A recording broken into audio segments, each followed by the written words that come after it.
Stevens. I'm an assistant professor here in the Department of Art, Graphic Design, and Art History. I teach Native American, modern, and contemporary art, and I'm very happy to see you all here and to introduce, first of all, the curator of the show, Michelle Renard, and then she's going to introduce Tony to you all. So I just have a couple of thank yous to do first. We have a lot of sponsors for this show. We got a lot of support from around campus, so I have to thank the OSU Center for American Indian Studies, the OSU Center for Oklahoma Studies, the Native American Faculty and Staff Association, and the Gardiner Art Gallery and the Art Department for funding the show. We also got really great support from the staff at the Museum of Contemporary Native Arts, who had this show, part of the show before us, in Santa Fe, and they shared their exhibition materials with us. They were very generous about the kind of short notice we gave them about taking the show on. And then I also want to thank the OSU Oral History Program. Hopefully you noticed as you were going around all of the quotes and the little QR codes that connected to actual recordings of an interview that Julie Pearson Little Thunder did with Tony, and that she made available to us to use for the show. And then lastly, I want to thank Tony Tiger, who I met at lunch about a month and a half ago and discovered that he had this show coming down right when we needed a show to go up. And it all came together really fast and really well, and I think it looks beautiful, so thank you for being willing to work with us. So the show is curated actually by Michelle Renard and Amy Nees, who's not with us because she's on a study abroad trip in Spain, poor her. They're both graduate students in the art history program. They just finished up their first year in the master's program. They're also active curators. They have curated other shows here on campus. They worked with landscape architecture in the fall and spring to do a show in Gallery North, which is on the other side of campus, and they've done other projects. So like I said, I'm going to introduce Michelle, who will introduce Tony. Michelle came to us from Southern Illinois University, and like I said, she's finishing up her first year as a graduate student, and she is basically the person responsible for doing all the work through the QR codes that I mentioned, but also I hope you've all had a chance to pick up the brochure that she and Amy put together to kind of, I guess, memorialize the show. So without further ado, Michelle.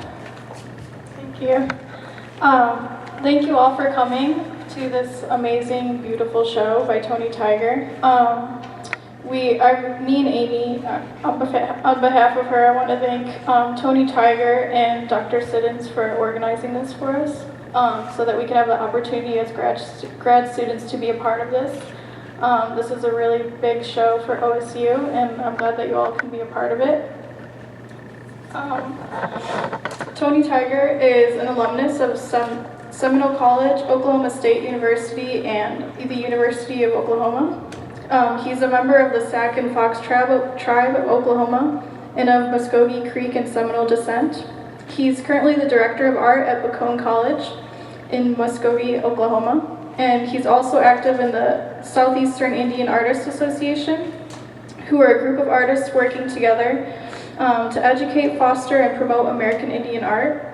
Not only is Tony Tiger a mixed media artist, but he's also a highly involved curator, something that maybe he'll talk about today. And so after Tony's talk, he would be happy to take any questions from anybody. And so please help me in welcoming Tony Tiger to OSU.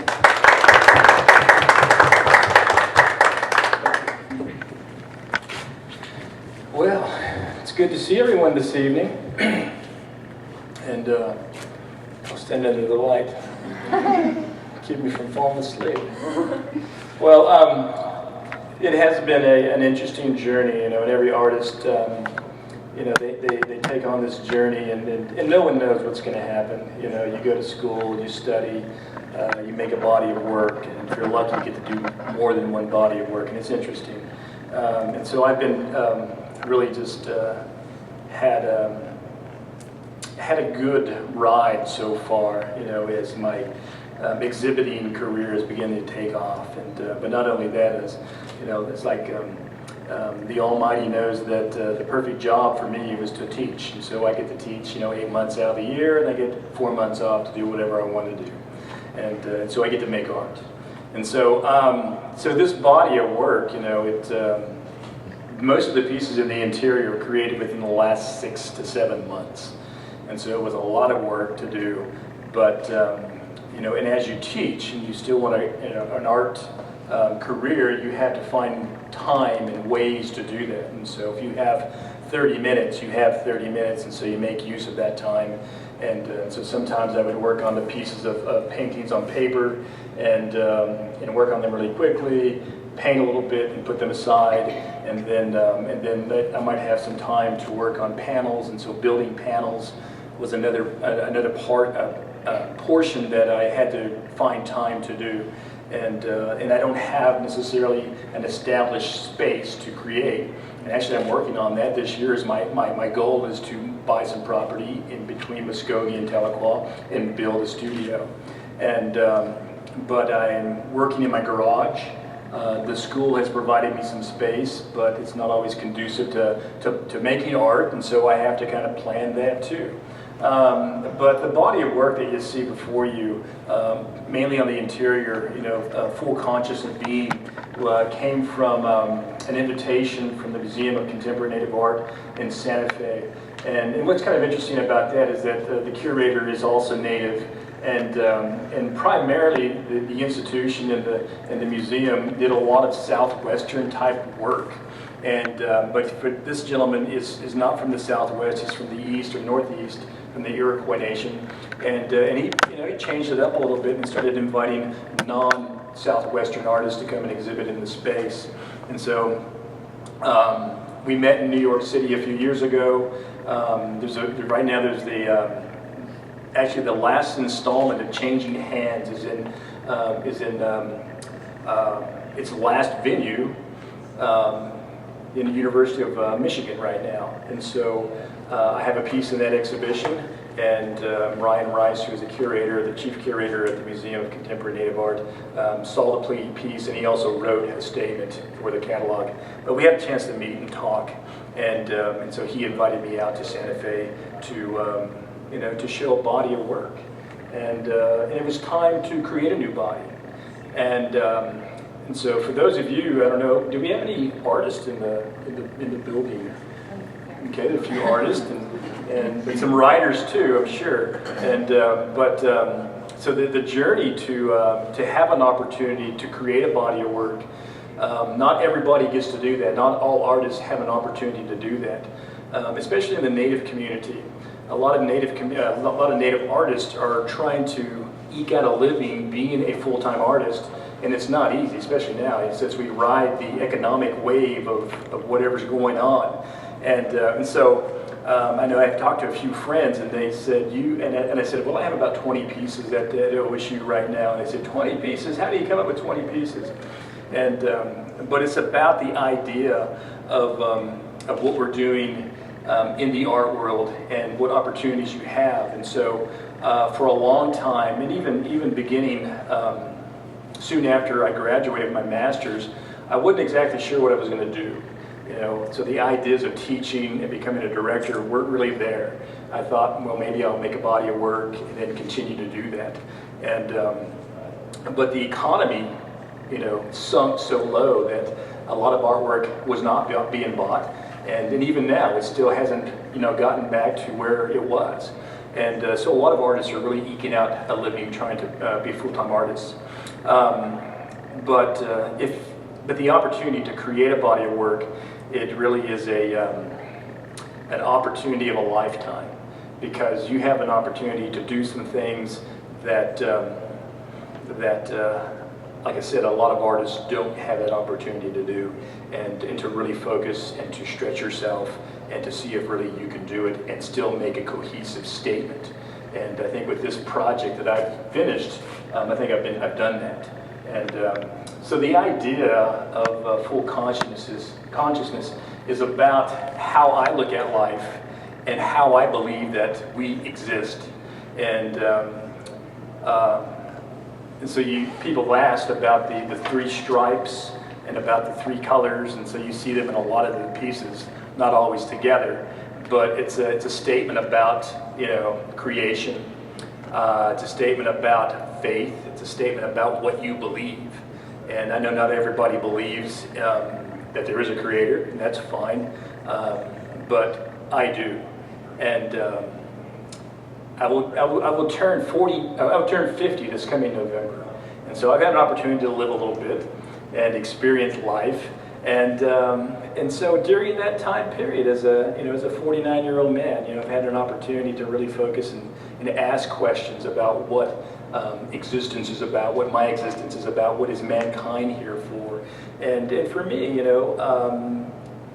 those questions could only be answered through my own belief and my own study. And so for that, I thought it was worthy to create a body of work. And it's really not that specific, other than just focusing on these different elements. And so you see the three pieces here: the red, the blue, and the green. And so those represent God as I understand it. And so I put those into pieces, and you'll see them actually in each piece that is new. And so sometimes they're not always together, and sometimes you kind of have to go look for them. And so in this piece, it's right in the center, and then the blue is here, and then the green is on that side.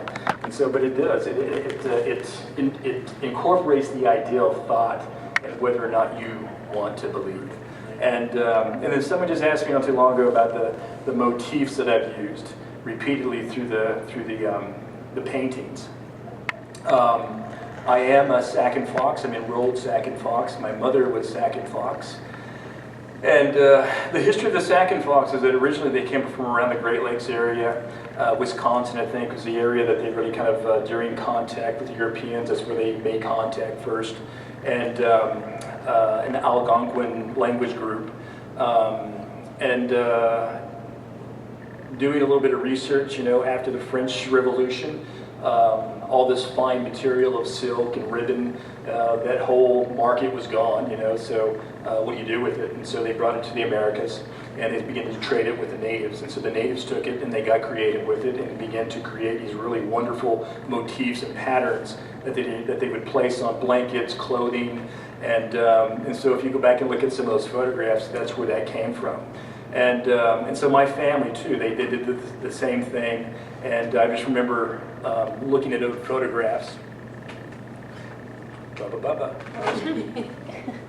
Well, maybe we don't need this. But looking at old photographs and looking at the photographs and seeing how they would utilize pattern with those traditional patterns, as they would call them. And so the idea was to look at fauna, at the flora, and be inspired to create something. And a lot of times somebody would create a piece or pattern, and their family would use that pattern over and over again. And so if you saw a pattern, you could identify that with the family.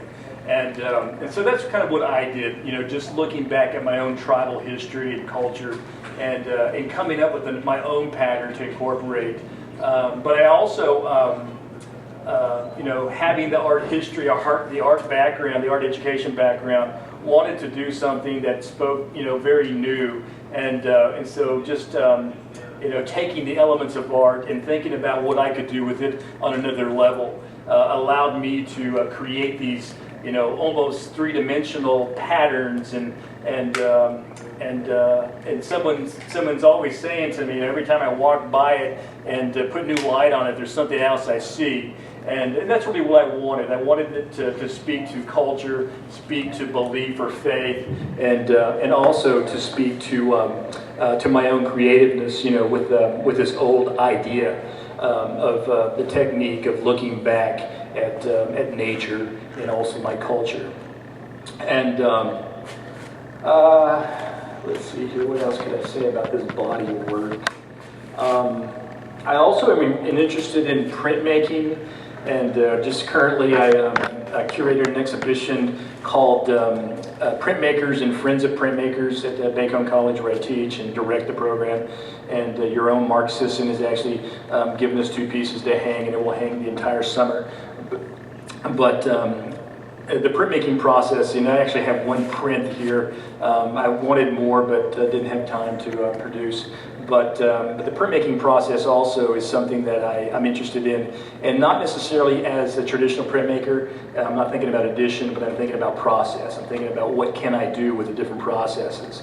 And I think a lot of artists are doing that now. They're not just necessarily thinking about printmaking as an additional, as additions of printmaking and getting the pieces out there, but they're thinking about one-of-a-kind pieces of artwork utilizing printmaking processes. And I'm really interested in that and continue to learn. I'll be taking a workshop this summer with Bob Martin at John Brown University to further that education and knowledge.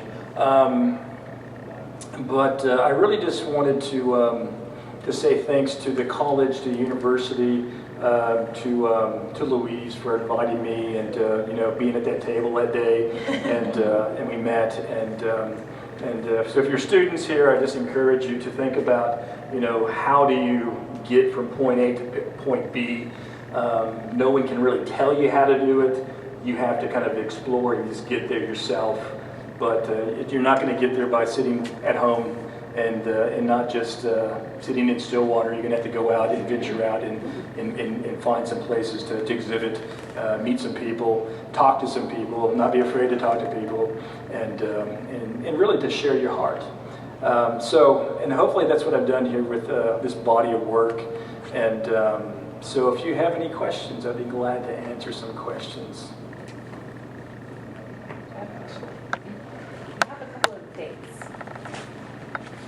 Oh yeah. Well, history is also an important aspect of where I get content, and it's kind of interesting because I'll put a date in, and someone who is non-native or didn't understand it, that history, they'll say, well, this happened on that date for me, or he had a specific date, and so that's interesting too, because sometimes we don't think about those things. In our history, we look at these timelines. So we're thinking, what happened in America during this time, but what was going on in the rest of the world at this time? Because everybody has a date that they were dealing with. But I use it to just think about, history. A lot of Native Americans, they look at the time of European expansion, westward expansion, and it's not a nice thing to them. And so that's something that we have to think about. And so for me, it's not a hurtful thing. Things happened, but I can't change that. But I can understand it, and I can move on. And so that's why I incorporate dates into my pieces. Is that I want to understand the past so that I can move on as an individual. And so thanks for the question. What's your progression here? Because I saw some in the back where you had the human form without faces. Then you have your abstract over here and your patterns. And what's your journey? Where did it begin? So it did. Actually, I was very interested in representational art. Took some classes with Jack Titus and enjoyed that. The watercolor was really interesting to me because it was a challenge. To be good at it, you have to really work at it.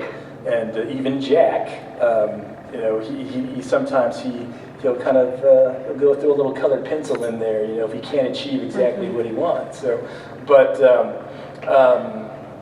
that was interesting. But the thing for me was that I'm interested in color. I'm not afraid of color. Probably has a lot to do with my personality. But the watercolor, the way the paper absorbed the intensity of the color, I didn't care for. And so someone suggested, working with acrylic. And so I started working with acrylic and found these new, vibrant applications of color. And then also, you could have a 100-year-old watercolor paper, lick your finger, go touch it, and that pigment's going to come off. And so with acrylic, it's more permanent. It's going to be there. No matter what you do, it's not coming off. And so that's kind of where it started.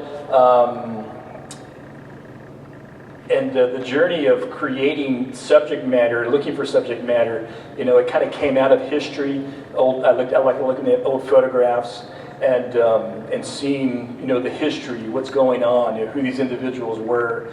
And so on the other side, you'll see some photographs of actually some ancestors. And so the Northman piece is of my great-great-great-grandfather. It's a Smithsonian photograph from 1912. And in the original photograph, he and my paternal grandfather, great-great-great-grandfather, were sitting next to each other. And so I have that photograph. And what's also interesting about Native history in Oklahoma particularly is because there's 39 different Native tribes in Oklahoma, and a lot more languages. The interesting thing there is that Oklahoma has become the melting pot for Native cultures. And so not only am I Creek and Seminole, which are southeastern Indians, but I'm also Sac and Fox, which is a northern Great Lakes tribe. And so we are married, in a sense, and welded together. And so some people, choose to one side or the other, one tribe or the other. And I haven't really done that. I've kind of looked at both, and I appreciate both. I've studied the Muskogee Creek language. But if you look, these patterns are more woodland. And so I'm thinking about those things. I'm thinking about, my culture, but I'm also thinking it in very new ways. And so to look at some of these patterns on traditional clothing, they wouldn't do what I've done, So there's definitely a progression. History, dates, time, the photograph is important, cultural background's important, and for me, I've just come around, I think, to this idea of creating form without representation, as photograph, and looking for new ways to express, I guess, the contemporary idea. And so that's kind of, I think, does that kind of answer your question? Yeah, because, when I look at these, I'm thinking to myself, they're very organic in a sense, so I'm thinking birds, leaves, and those kind of things. And then when you just mentioned what you did about woods, and so I can see that there. So in itself, it's contemporary, but very beautiful. So I wanted to see where the progression was with the actual human form to this. But what I really love is those two, and I'm wondering where those came from, because they have beautiful lines of entrapment, and then you have those beautiful circles up there. So I'm wondering where those come from. Yeah, well, it definitely is. As the artist is on his journey, and he's investigating, exploring new ways to utilize medium, and so there was some flat style sort of paintings on the other side. But if you look kind of to the side, you actually see some of that application of painting too. And but it's really just kind of an idea of thinking about how I, as an artist, utilize what I know, and then also have the freedom. And that's something too that's important, is that a lot of artists don't feel like they're free to create, especially if you're in the market. And so a lot of Native artists are trying to make a living. And so I just, actually on my way over here, I dropped off a painting for a Native artist in Tulsa, because he was in a show in Tahlequah. So I picked it up and dropped it off in Tulsa, and I came on. But there's artists who are thinking about not of art as a sense of expression to just express one's idea or philosophy. It's about money. And so how do I sell this piece to pay next week's rent or whatever, or this month's rent? And so fortunately, I have a job and I get to teach. And so I have the liberty to paint whatever I want to paint. And it was interesting that there's a collector out of Little Rock who has over 2,500 contemporary Native pieces. And he looks at my work and he says, "Tony," he said, "you're really not interested in what I think about your artwork, are you?" And I said, "No." I'm going to create, he says, you just create what you want to create. I said, "That's right." I said, "I'm going to create whatever I want to create. If you like it, you'll buy it. If not, then maybe somebody else will." But there is a philosophy among collectors where they believe that they can dictate what an artist produces. And so, luckily, I don't have to do that. I can produce whatever I want, whenever I want. And so I think it's very interesting. And that is also kind of a new philosophy for Native artists, is to begin to think about, I don't always have to create this piece of artwork to sell. I can create this artwork because I want to create this piece of artwork. And fortunately, that's kind of where I am right now. And so I have that freedom. But that piece definitely just came out of just a kind of an amalgamation of whatever was going on. So you do see representational things in the piece. You actually start to see some Seminole patchwork designs. The Seminoles do a lot of horizontal application of design. The Sac and Fox do more of a vertical application, so we actually incorporated both into that piece. Then also the statement of God. And then also I've incorporated dates, some words, some are in English, some are actually in Muskogee Creek language. And then just, the ideas of life and influences there. The little triangular bottom part on the piece, the diamond shape or the triangle shapes, the Seminole patchwork. They call it community path. And so if you see it in my work, I'm talking about community. I'm talking about family, and in other designs there, the four directional cross. Some people say, is that religious? Not really. It's just about direction. Where are you going? Where am I going? Where did we come from? So and so the idea of that piece is just really about is another question, a deep meaning, a deep question of how is this life? How's it woven together and still come out and mean something in the end, and possibly where are we going?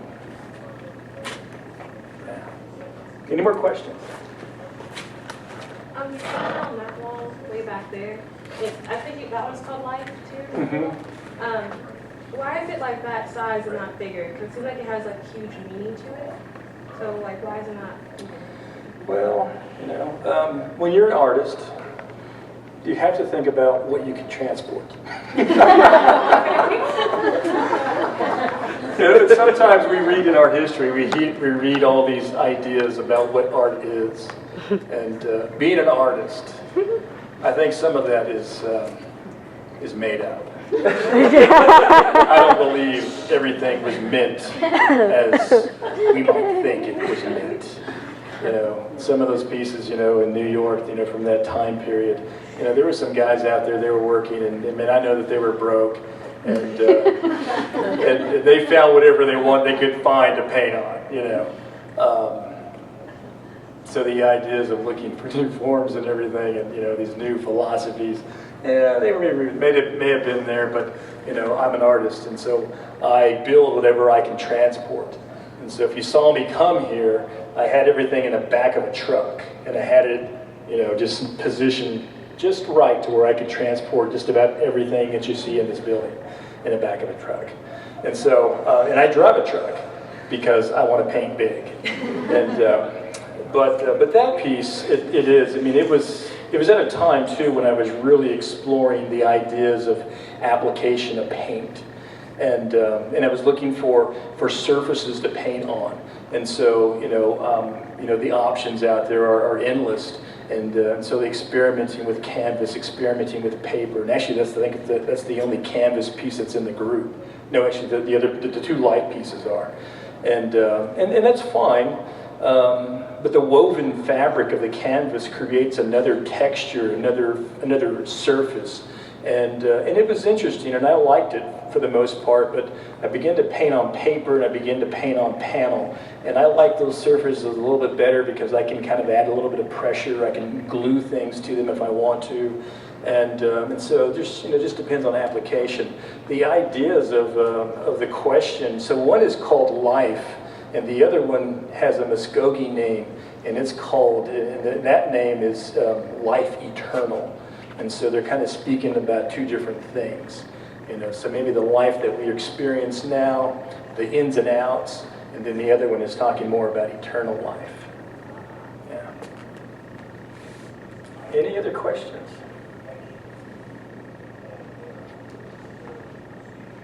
All right, I guess I answered all of them. Explain myself, but I'm very pleased to be here and to be American Indian, and still be able to do the things that I want to do as a man. And my mission in life is to is to be a good man, first of all, and to influence and to encourage people. Doesn't matter who you are, what tribe you come from, what race. I want to encourage people to enjoy life and to encourage that artistic interest that they may have. And that's what I want to do. And so being an art professor and being able to create art and exhibit art, gives me that ability to do that. And so I really enjoy what I do. And that's what I want to do with the rest of my life, is to be able to, to do those things, to create, but also to encourage and to educate as well. And so that's my statement, and I'm sticking to it. And, thank you for coming.